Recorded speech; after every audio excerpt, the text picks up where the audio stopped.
There is a certain point in this film where a bewildered Alan Ritchson has to explain to an equally flabbergasted Brie Larson how the Fast and Furious films started as a family of small-scale street racers stealing DVD players before evolving to a bunch of train robbery, bank-cracking supercriminals, only for it to evolve again into a family cult of super spies stealing submarines and shooting themselves into space. It's a meta joke that's pretty funny, but also gets to the core of perhaps some of the greater appeals of this franchise, but also sort of touches on what transformed it into a complete consequence-free cartoon. Don't get me wrong, the movie fully embraces its over-the-top nature with some creative sequences that no other film would be as bold to bring to screen out of fear of snapping the audience's suspension of disbelief in two.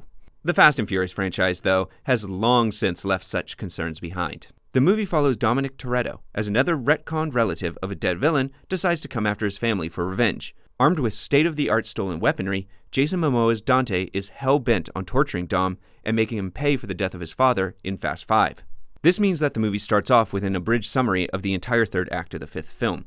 This both serves as kind of this previously on and unfortunately highlights one of the best movies of the franchise, giving my brain instantly something to compare this movie against, and that's not really doing it any favors. This is because the fifth film, and perhaps the sixth and seventh movies, all managed to hit that perfect sweet spot in the franchise, not being as self-serious and straight-faced as the first three films, while embracing just the right amount of over-the-top tongue-in-cheek stupidity. Big missions, bombastic action, but still grounded in inter-character dynamics. But at some point this franchise hit a tipping point, around maybe the eighth film or so, and tilted all the way into full-out stupid. For better or worse, and I suppose that really all depends on what you're looking to get out of this series, the Fast and Furious films have gone from hardened street racer criminals to outright Looney Tunes. And I do mean for better or worse, because a major part of the core audience is here for that complete lunacy. These action scenes that can be tracked all the way back to that final tetherball safe sequence from the fifth movie, which this film even pays tribute to in the best sequence of the film, where the heroes have to stop a giant ping pong ball bomb, or maybe more accurately, a nuke, from blowing up the Vatican. I'm also serious about it becoming more of a cartoon, in more ways than one. It ramps up the craziness meter from 10 to 11 to, ludicrous speed, while characters are all flattened down into two-dimensional versions of themselves. Dom does nothing but talk about family, Letty is just a badass wife, Jacob is just the big dumb uncle, Han snacks, and Roman is the idiot comic relief. These are all flat caricatures, and any dimension this team used to have has been boiled down to their most basic attributes. And that's not me claiming that the start of this franchise had revolutionary or spellbinding character work, but it did try to make these people, actual people. And maybe some of this can be attributed to the loss of Paul Walker, as his relationship with Dom formed the main emotional crux of the series. Highlighting him in that opening sequence only made me realize how much worse off this franchise is without him. That's not to say some of these 2D characters can't be entertaining. Newcomer Jason Momoa is by far the best part of this entry. Although he is playing this ungodly mix of the Joker meets a flamboyant Wile E. Coyote, he seems to be having a lot of fun, and his interactions with the other characters helps to breathe a little bit more life back into the mundane plotting. For me, the biggest issue is in those action sequences. Again, a lot of people are going to get a huge kick out of the pure ridiculousness on display. For me, though, I miss that perfect balance found in films like Fast 5. The fifth film was more inspired than the likes of the original with its grounded but kinda bland blocked action. It had slick practical stunts like Tokyo Drift and injected a sense of fun with bold set pieces.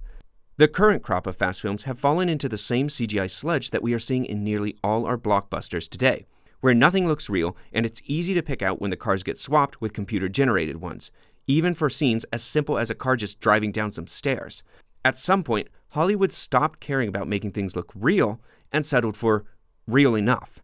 Fast X in particular sometimes settles for Spy Kids quality.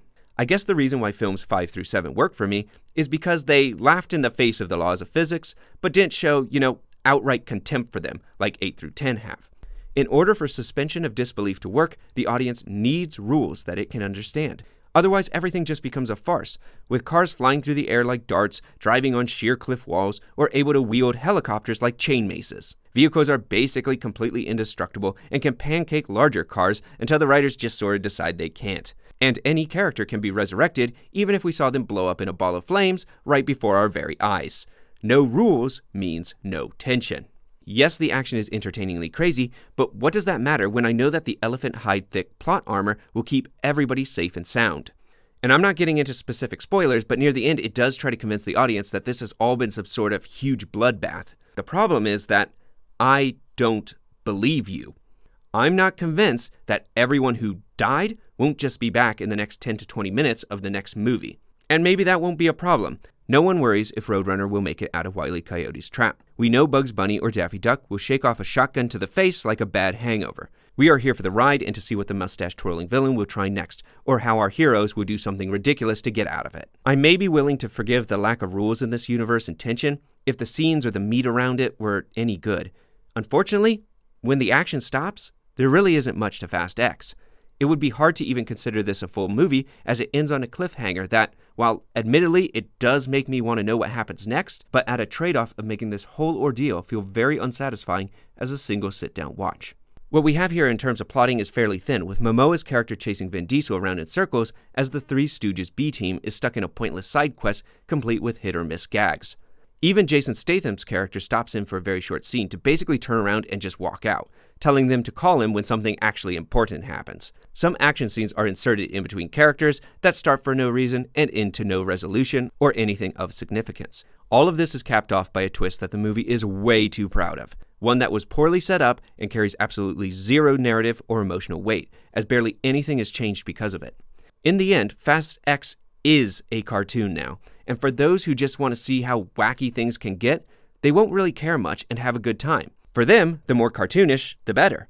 But for me, it feels as if the makers are now in on the joke, so it kind of has stopped being as funny. Thinking that stupid is what people like, the director has exploded it tenfold, to the point that it no longer is the same stupid fun, and is inching closer and closer to just stupid. This leaves us with entertaining sequences that unfortunately lack teeth, bad CGI that isn't even trying, and a movie that is so eager to get to the next one that it forgets to tell a full story in this one. It lacks the point-break character intrigue of the first, the right balance of dumb action in 5 and 6, and the heart of 7, leaving us with wacky shenanigans and all the substance of a Saturday morning cartoon. For many, this is going to be just what they're looking for, but in my case, it leaves me wondering if the franchise should have just driven off into the sunset with Paul Walker in Furious 7. But those are just my thoughts on Fast X. Let me know what you think. Is the ridiculous action just what you're looking for, or did it go too far? Sorry you don't get to see my face today. I wasn't able to make it into my studio, but still wanted to get this video out. But be sure to like and subscribe, and please keep those reels turning. Thank you.